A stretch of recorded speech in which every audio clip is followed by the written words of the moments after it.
3 ay boyunca küçük bir karavanın içerisinde yaşamak benim hayatımı tamamen değiştirdi. Peki bu nasıl oldu ve neler değişti? Bu videoda sizlerle bunu paylaşacağım.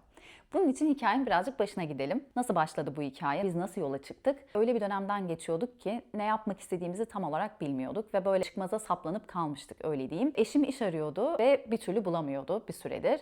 Ben de bir eğitimle meşguldüm ve sürekli başka bir şehire gidip geliyordum. İnanılmaz yorgunum ve biraz sağlık problemlerim de vardı. Çok bunaldığımız bir dönemdeydik ve ne yapacağımızı asla bilmediğimiz bir dönemdeydik. Ya evde oturacaktık, işte başvurularımızı yapacaktık falan, ya da bir şekilde bu böyle saplanmışlığın dışına çıkıp bu duruma birazcık uzaktan bakacaktık. Aslında bu fikri ortaya atan bendim.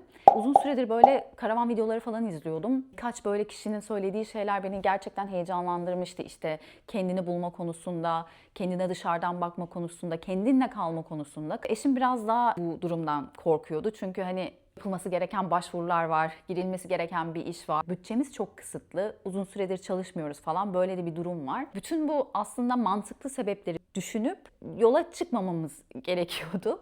Ama biz ilk defa, ben de o da, hayır ya bu sefer gerçekten riske edeceğiz ve çıkacağız dedik. Çünkü buna ihtiyacımız olduğunu hissediyorduk. Ve böylelikle yola çıktık. 3 ayı tamamladık. Yolculuğumuz bitti. Şu an Hamburg'tayız. Evimize geri döndük. 3 ay boyunca minicik bir alanda yaşayıp sonra eve dönmüş olmak gerçekten çok acayip bir his. Böyle hala tam olarak alışmış hissetmiyorum kendimi. Ara karavanın içerisinde olmayı özlüyorum. Yalan söylemeyeyim. Ama neler değişti? Neden bu kadar büyük konuşuyorum? Gerçekten hayatım tamamen değişti diye. Şöyle ki, eve geldiğim andan itibaren şunu fark ettim. Çok büyük bir alana ihtiyacımız yokmuş aslında. Yola çıkmadan önce mesela büyük bir mutfağımız olmaması beni huzursuz ediyordu.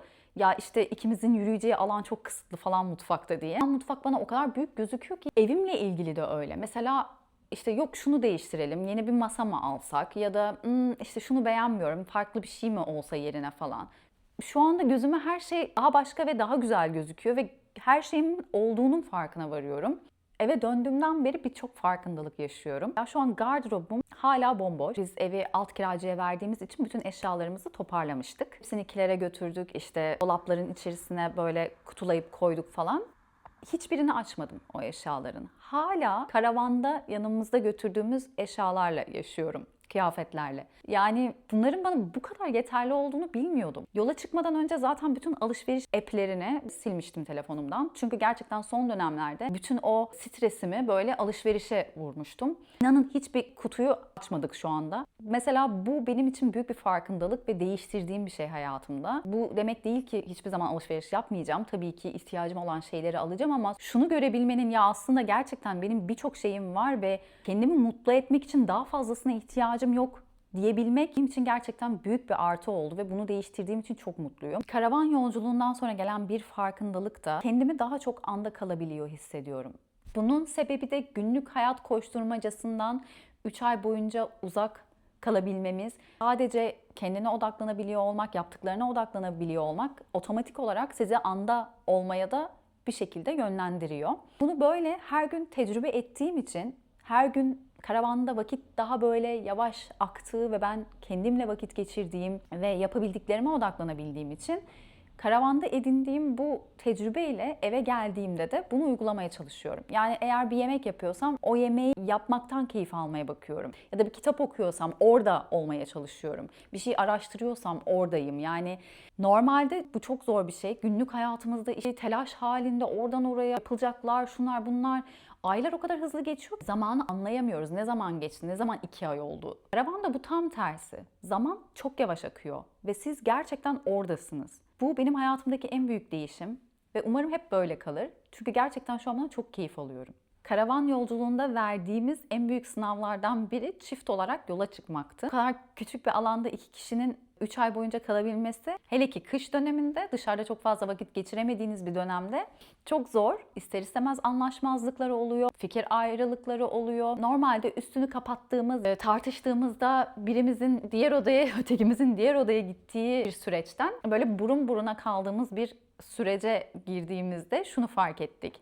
Ya biz bunları konuşmalıyız. Şu an kapıyı çekip gideceğim bir yer yok ya da başka bir odaya gidemezsin. Bunları konuşacağız ve çözeceğiz. Bu yaşadığımız durum oradan böyle beraberinde getirdiğimiz bir şey oldu. Şunu öğrendik. Yani evet, biz anlaşamadığımız konularda, tartışmalarımızda oturup usul usul konuşmamız gerekiyor ve çözüme ulaştırmamız gerekiyor. Küçük bir problemde bile oturup onu konuşup Onunla ilgili kafa yorunca fark ettik bir şeyler çözülüyor ve birbirimize güvenimiz, bağımız yani farklı bir seviyeye geliyor.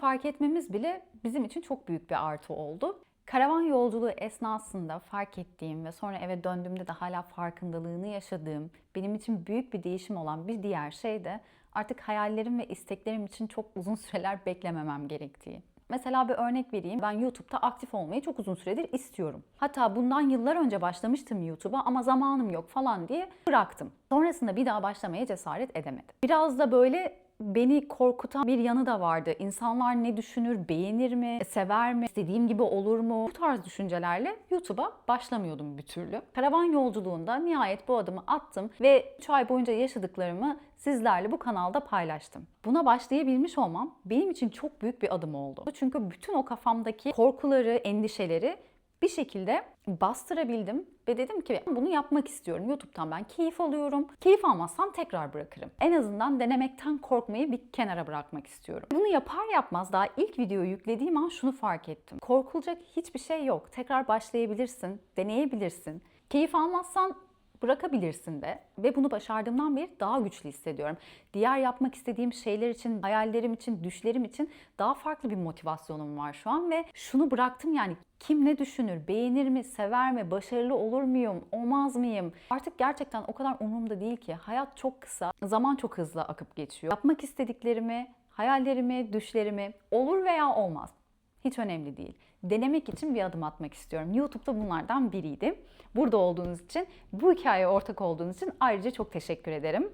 Evet, gördüğünüz gibi karavan yolculuğu görevini tamamlamış oldu. Biz Hamburg'a geri döndük, evimizdeyiz. Eski yaşantımıza tamamıyla geri dönmüş bulunuyoruz. Yola çıkarken bunu bir seyahat kanalı olarak düşünmüştüm aslında. İşte gezdiğimiz yerleri göstereceğim, karavan hayatını paylaşacağım. Bu kadar. Dahasını düşünmemiştim. Ama burada olmaktan dediğim gibi zaten keyif aldığımı biliyordum. Sizlerle iletişime geçmek, burada olmak bana tahmin ettiğimden çok daha iyi geldi. O yüzden ben YouTube'a devam etmek istiyorum. Kanalın ismi haliyle tabii ki değişecek. Ama şu an isminin ne olacağını tam olarak bilmiyorum. Önerilere açığım. Seve seve yazabilirsiniz. Kanal ismi için eğer fikriniz varsa. Genel olarak hayatımla ilgili bir kanal olacak. Almanya'da hayat, Avrupa'da yaşam, benim günlük koşturmalarım vesaire vesaire. Ara ara yola çıktığımızda da tabii ki tekrar yol içerikleri üreteceğim. Ancak sizi şu anda günlük hayatımın içerisine dahil etmeyi planlıyorum. Peki siz bu kanalda neler izlemek istersiniz? Kanal ismi ve içerik önerilerinizi seve seve yorumlarda paylaşabilirsiniz. Umarım bu yolculukta yanımda olmaya devam edersiniz. Çok çok mutlu olurum. Diğer içeriklerde, diğer videolarda görüşmek üzere. Kendinize iyi bakın. Hamburg'dan sevgilerle. Hoşça kalın.